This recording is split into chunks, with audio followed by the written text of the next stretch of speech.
Hello. Before we begin, I think we're gonna have a short visit by the blue jay. Oh.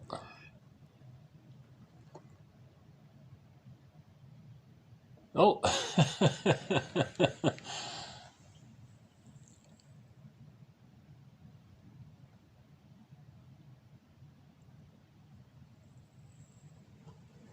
And there he goes.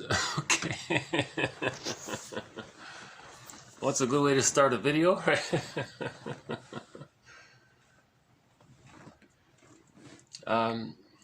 Hello, my name is Marcus. I'm the compiler of a collection of therapy quotes entitled Psychoanalytic Self-Awareness Quotes. This is TQ 474 to 483. Therapy quote number 474 from a song. If I had money, I would buy the castle by the sea. There is no other place in the world where I'd rather be. A place so beautiful that I cried when we first met. A place full of mystery which I will never forget. So I include this for the line, a place so beautiful that I cried when we first met. This line is important, I think, because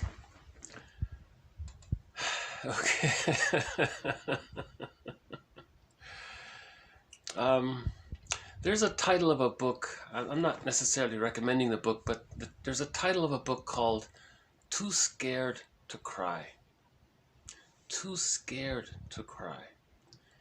So if we're living with chronic stress or chronic anxiety, or if we have an insecure attachment style and we're projecting all the time because we're caught in the repetition compulsion of the developmental trauma, or if there's a situational trauma and we're always hypervigilant and we're living always on high alert kind of thing, so we're too scared to cry. That can lead to melancholia and chronic grief and complicated grief. Now, underlying that, there may be the developmental trauma of splitting, where a child has to disassociate his frustrating memories of the mother. Right? He holds on to the good memories of the mother, but he rejects the frustrating memories of the mother. So there's a splitting there, and splitting precludes mourning. So that could contribute to why a person is, they're carrying this deep ambivalence with them, right? So there's a lot of tension from the original trauma from early on. So whatever is causing the stress, right? Developmental trauma, situational trauma, combination of the two, the repetition compulsion of trying to repeat it, and so on. When we feel safe, all that built up tension that accumulated is going to come out when we feel safe, and then we're going to cry. So she said she saw a castle, a beautiful place. She must have felt very safe, I'm assuming. And then she cried when she saw it. So there was even the idea of being safe enough to allow the release of all that tension, and that comes out in tears, right?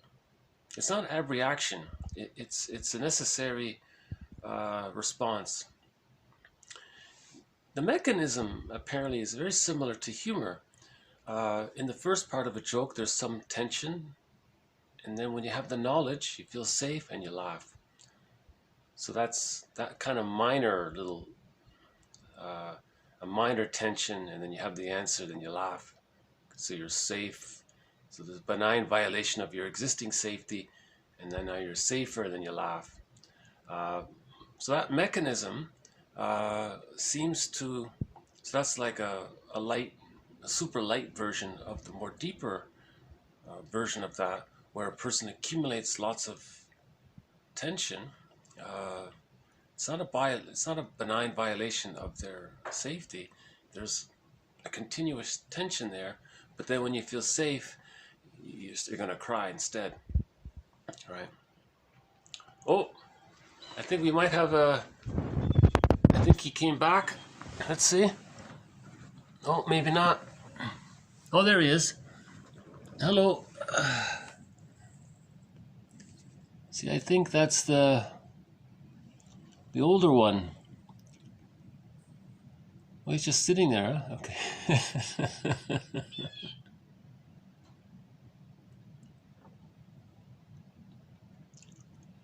You know, I still don't know if he's gonna try and take a peanut. That's a new snack I'm putting out for the birds. Well, he's turned his back on the peanuts. Okay.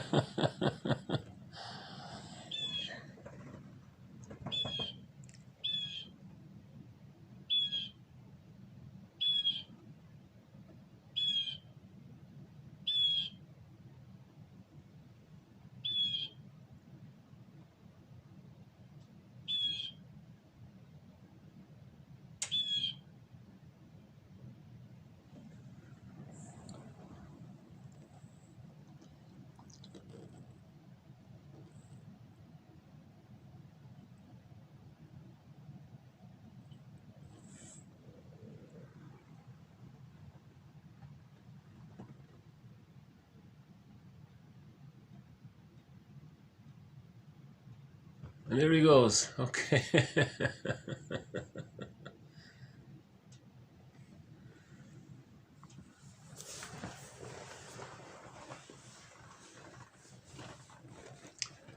So that's so I think there's a total of 3 blue jays somewhere in this area.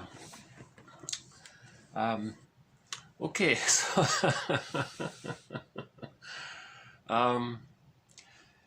where were we? Okay, the song.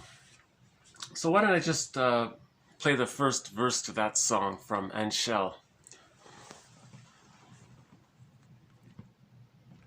If I had money, I would buy it a castle by the sea. There is no other place in the world where I'd rather be.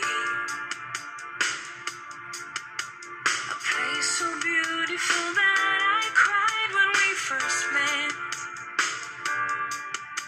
A place full of mystery which I will never forget. And then she goes on to say, maybe one day she'll be able to buy that, live in a castle, right? So, you never know. She's a good singer. Maybe she becomes famous. Maybe she can buy a castle. Yeah, she has a lot of great tunes. Anshelle from Switzerland. She has a lot of very upbeat tunes. Yeah, I like a lot of her songs. Yeah, that one's called Castle by the Sea. She's got one called on her album Betty's Garden. She's got a lot of good songs. 5 or 6 of them are real gems, I think. That's a great album. Anshelle, Anshelle from Switzerland. So, okay, so that's TQ 474. Just the idea that when we feel safe, it's trying to understand why we're crying, because we've been carrying the world on our shoulders, right? We've been carrying all of this tension. Now we can feel the release, and that comes out in tears. So in the therapy process, if the therapist he has done the work himself, so he's gone through the mourning process, you're probably going to feel safe with that person because he's accepting and he understands and he has empathy. We have that need to be understood, right? Yesterday there was a quote about that, about the need to have somebody witness our grief. Grief is healed when it's witnessed by a caring other. And Frenzy says it here as well in 479.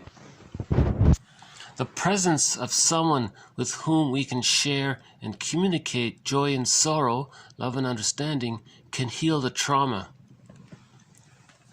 It's a similar idea.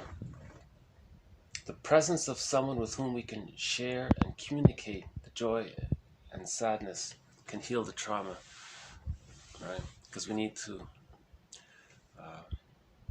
because once we mourn, we don't need to go back to that, right? Earlier in the series, TQ53, there was a short poem about trauma. A great hope fell, you heard no noise, the ruin was within, O cunning wreck that told no tale, and let no witness in. And let no witness in. You see, grief is healed when it's witnessed by a caring other. Okay, let's move on to 475. Following chronic trauma, the neocortex loses its capacity to rationally evaluate and guide behavior and is relegated to simply ratifying a primitive form of rote, inflexible, subcortical mediation of behavior. The primary purpose of this subcortical mediation is to maintain a state of dissociation that keeps the mental, emotional, and behavioral aspects of the early trauma from becoming conscious. Okay, split off and disassociated. So we're talking about a situational trauma, right? In a situational trauma, it's going to be the memory and the experience of it becomes split off, disassociated, and denied and rejected. But it's still a part of the person. Now we don't go looking for that. So, like a previous quote said, don't hypnotize a person to try to get there. Masterson says, don't do that. You first work on the developmental trauma. Okay, so it's building your ego repair, facing the ambivalence, building psychic structure. Right? And then in the process of that, some situational trauma may come up. But you don't bypass. That's called spiritual bypassing. You don't leapfrog over your developmental trauma to search for your situational trauma. Now, if the person doesn't have developmental trauma and they have they only have situational trauma after the age of 5.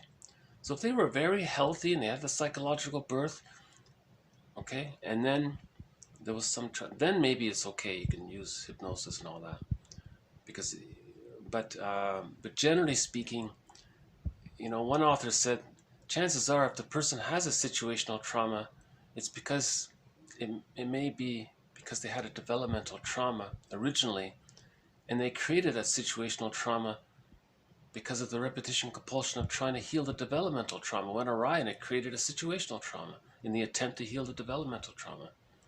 You see, so that's why, again, I think that idea alone emphasizes that we don't look for the traumatic memories. These experiments in the 60s, see that was proven wrong, right? You don't look for those memories. You work on ego repair, you build psychic structure, you heal the ambivalence, feel safe, give interpretations, Interpretations provide the bridge from the conscious self and the unbewusst, the unconscious history, the second self, okay, the stranger within, the double, and so on, as we talked about yesterday. Right?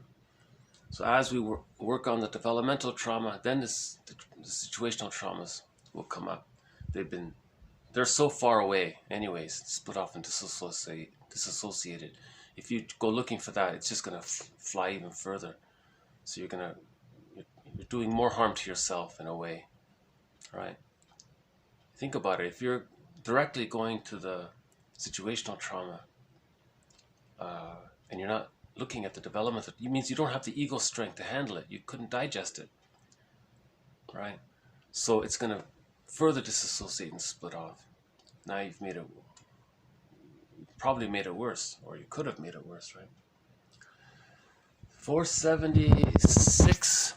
It is this verdict of reality that makes the work of mourning so painful.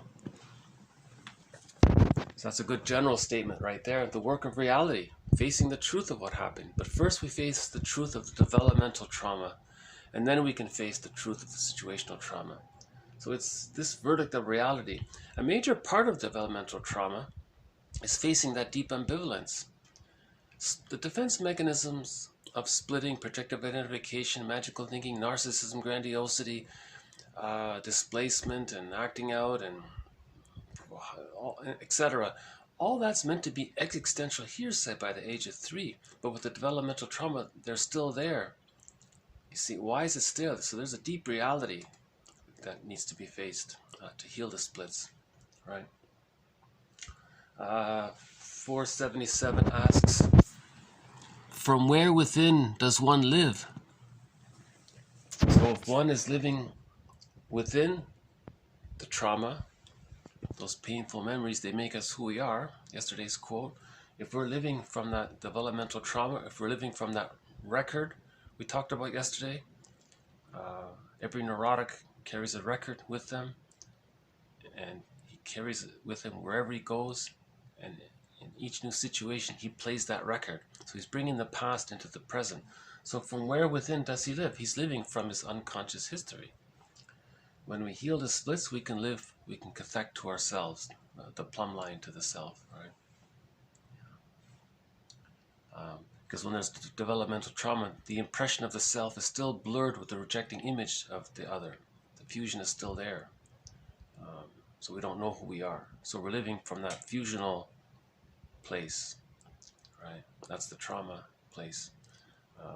When we differentiate ourselves out from the representation of the other, that's getting the key out from under mother's pillow, right? When we do that, then we can find the plumb line to ourselves. Then we can live we can connect to ourselves. The life force is connected to the self-representation. And then we can find the access. Then we have access to the real self and the capacities of the real self, right? 478. Trauma refers to events that could not be assimilated and linked with other experience. When a part of experience cannot be absorbed into the rest of the experiencing self, it becomes a fixed idea living on its own. Okay, so a fixed idea living on its own. So there's the idea of the stranger within, right? So it's kind of like it's living on its own. We have no connection to it. We're not talking with it. But again, we heal the developmental trauma, then the situational trauma will come up. The memory of the situational trauma is in that bag. The stranger within has it. The second self has it, right? It's in the shadow soul. It's in the double. It's in the one who walks with us, who's not like us, but who is us, Robert Bly's metaphor. And there were a few others as well. But the idea is there, that it's in the bag, and interpretation is the bridge between the secret self, the stranger within, and the conscious self. And then that's the healing journey, to create that bridge. Right? What about prenatal trauma and birth trauma, or perinatal trauma? 480. There are strong traditions around the world emphasizing the importance of giving special support to women during pregnancy to ensure that they can remain tranquil and at peace. They recognize maternal distress as somehow bad for the unborn child. Women instinctively believe this to be so if they have good contact with their own bodies. So it's interesting. There are a lot of traditions around the world that know this intuitively, that the baby and the child, there is such a thing as prenatal, what's he calling it? Prenatal, maternal distress, okay, can affect the baby. That's called prenatal stress syndrome, or so we don't want to stress the unborn child, you know. And as presented before, that could lead to prenatal trauma, which can make it difficult to form the bond afterwards with the mother. And then there's developmental trauma. You see the sequence in that situation? First, there was the situational trauma in the womb, or at birth, let's say. And then there's the developmental trauma. So first you work on the developmental trauma, and then it goes backwards. You don't leapfrog over the developmental trauma. Don't directly go looking for your prenatal trauma without looking at your developmental trauma. It's maybe there's a positive intention there, and maybe theoretically a certain breathing exercise, I'm not sure, maybe it can stimulate some of those old memories, but I'm not sure if somebody would want to do that, really. So first look at the developmental trauma, heal that first, and then maybe you can do the breathing exercise. I think it's called the rebirthing. A guy named Leonard Orr, I think, has a book called Rebirthing. Then you can do those breathing exercises if you don't have developmental trauma. But see, think about it. If a person has that's a tough one. If a person has prenatal trauma, and if it's bothering the person, it wouldn't bother the person if they didn't have developmental trauma. So they're probably going to have developmental trauma. A person who doesn't have developmental trauma, who's a psychologist, is not going to be bothered by anything that happened in the womb because it got healed from birth to the age of 3. So again, I don't see how that's helpful. There's a lot of spiritual bypassing in the self-help movement, right? So you have to really filter out, discern. Woodman says you have to discern,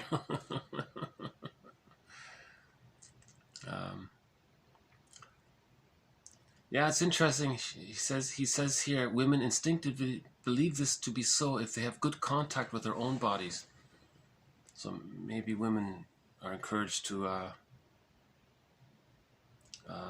do their personal work first before having a baby, right? Anyways, a little empathy for anyone with trauma. 481. You were too small to manage those hurts, so you closed your heart and stayed in your head to avoid the pain. Okay, so a little empathy there. Self-forgiveness. You were too small to manage all that. So what you did was you closed your heart. Okay. You put your feeling self in the bag. Okay, the inner child of the past is the guardian of your feeling self. Okay, all of those characters in the bag are holding your heart. They're protecting your heart, the stranger within, the secret self, the shadow soul, the double, all those characters, however we personify them, they're carrying your heart. They're the guardian of your heart. Right? But it's split off, disassociated. But it's a part of you, and it walks with you, your heart, your feeling self. Right? And as a result, what you did to avoid the pain is you stayed in your head. So you're not in contact with the heart. Right?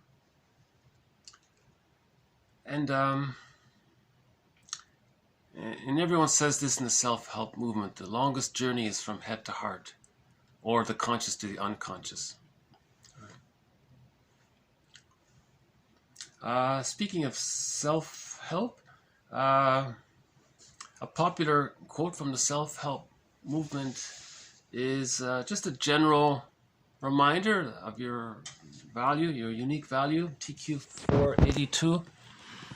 I am nature's greatest miracle. Since the beginning of time, never has there been another with my mind, my heart, my eyes, my ears, my hands, my hair, my mouth. None that came before, none that live today, and none that come tomorrow can walk and talk and move and think exactly like me. All men are my brothers, yet I am different from each. I am unique. Okay, so we all have the commonality that we're all members of the human species, right? We're all humans, and yet each human has a little unique aspect. So no one is like each person. That's their uniqueness, right? So I thought I would just briefly play it. Okay. Since the beginning of time, never has there been another with my mind, my heart, my eyes, my ears, my hands, my hair, my mouth. None that came before, none that live today, and none that come tomorrow can walk and talk and move and think exactly like me. All men are my brothers, yet I am different from each. I am a unique creature. A little humor there. I'm unique. And Virginia Satir has a famous poem called I Am Me. No one has your particular features. It's unique, right? Just like every snowflake is unique, kind of thing. And finally,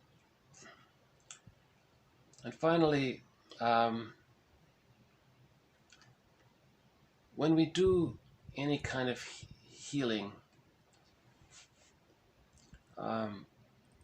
it constitutes changes. The more we heal, it constitutes change in our ability for empathy and understanding others and appreciating others' uniqueness. 483, therapeutic change constitutes ethical change.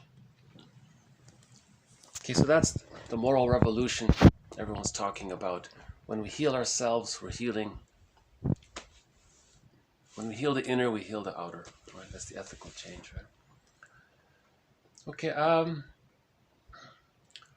okay, I guess I'll just leave it here. So we had a little bit about, so these quotes are a little bit about trauma, and yesterday I had some material about it. So the one idea is that when we feel safe, then the tears can come. If we're too scared to cry, maybe most people live their lives too scared to cry. That curmudgeon, he was too scared to cry. One day he feels safe, he may start to release some of that.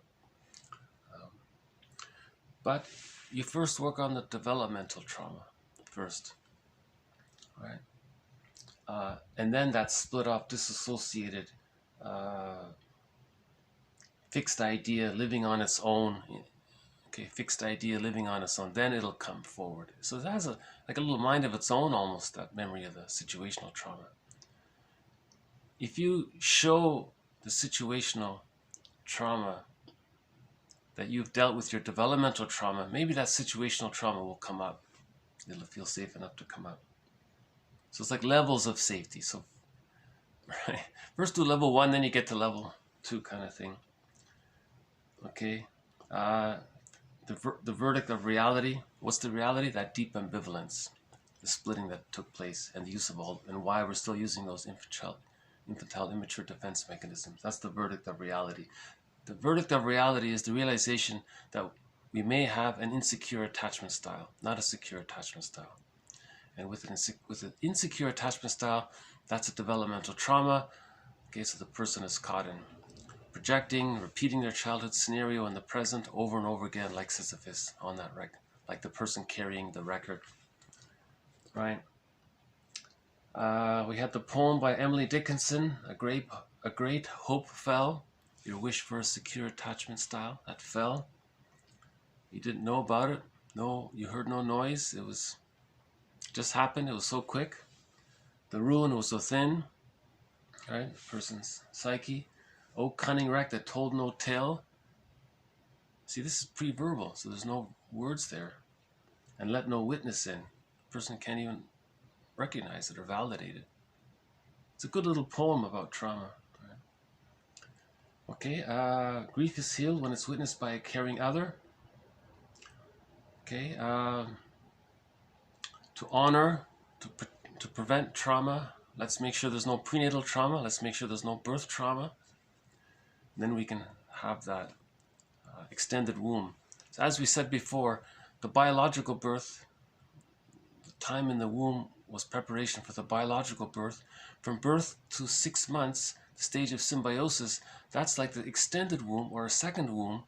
That's the preparation for the psychological birth that takes place at 3. And we hatch from 6 months to the age of 3. It's a slow, gradual hatching process. All right. Give ourselves empathy.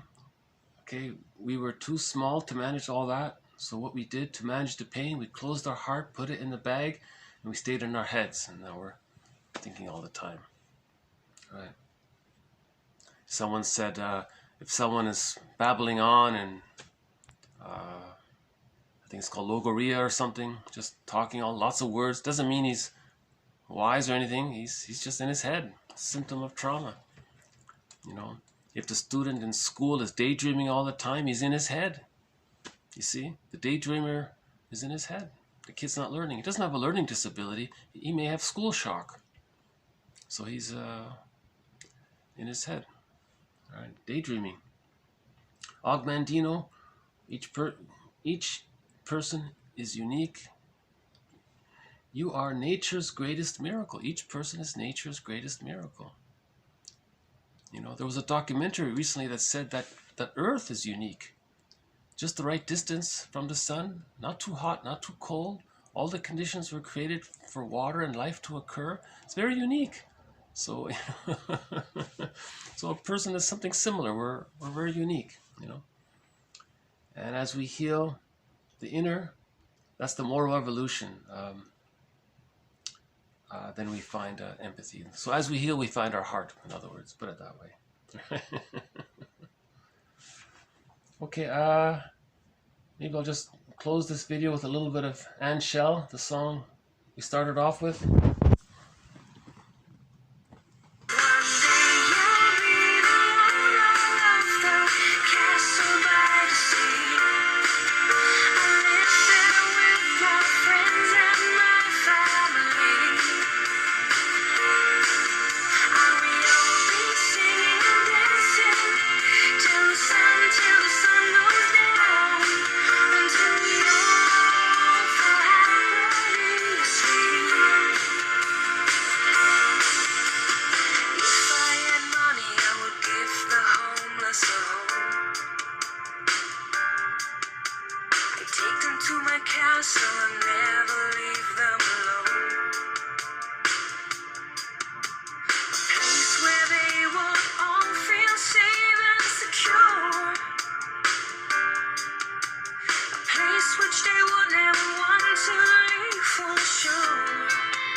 Okay, so thank you very much. This has been TQ 484 to 493. More to follow. Thank you. Bye for now.